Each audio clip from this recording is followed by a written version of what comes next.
هلوز، جاي اقولكوا على حاجه. قبل بس ما نتكلم في اي حاجه ندعي لاخواتنا اللي في فلسطين وفي غزه، ربنا ينصرهم ويرحم موتاهم. طيب، انا الحمد لله بفضل الله على تيك توك وصلت المليون و700 الف، فانا الحمد لله. فالسؤال هنا، انا عامله يوتيوب في نفس المده اللي انا كنت عامله فيها التيك توك. اليوتيوب جاب مشاهده مع ان انا بنزل هنا وهناك، واليوتيوب ما جابش 3000 حتى. فليه؟ ليه؟ طيب، دي صفحتي اللي على اليوتيوب، انا بنزل عليها اول باول اصلا، ويعني انا متفاعله فيها زي ما متفاعله على تيك توك بالظبط.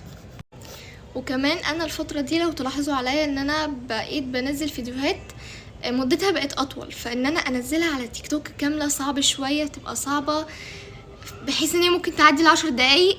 فانا هعمل حاجه انبهكوا بيها كده.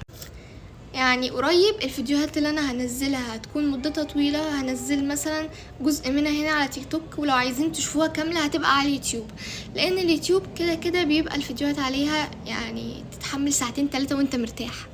فانا بتمنى اني تخلص السنة دي حتى اوصل في اليوتيوب 100 الف متابع.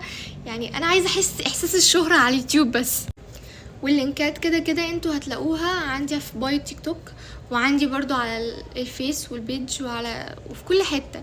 بس المشكلة ان محدش بيعمل لي متابعة على اليوتيوب. فزي ما قلت لكم ان فيديوهاتي الطويلة وفيديوهاتي بقى يعني هبدأ يعني اتطور في محتواي شوية.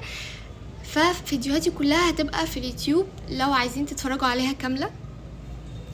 مع بعض ان شاء الله هنوصل على اخر السنة على اليوتيوب مثلا 100 الف متابع، وانا هكون مبسوطة جدا. ونوصل ان شاء الله 2 مليون على التيك توك. وما تنسوش البيجات بتاعتي والفيس، خشوا واعملوا متابعة، لان برضو فايتكم كتير، انا بنزل عليه كل حاجة. بس باي.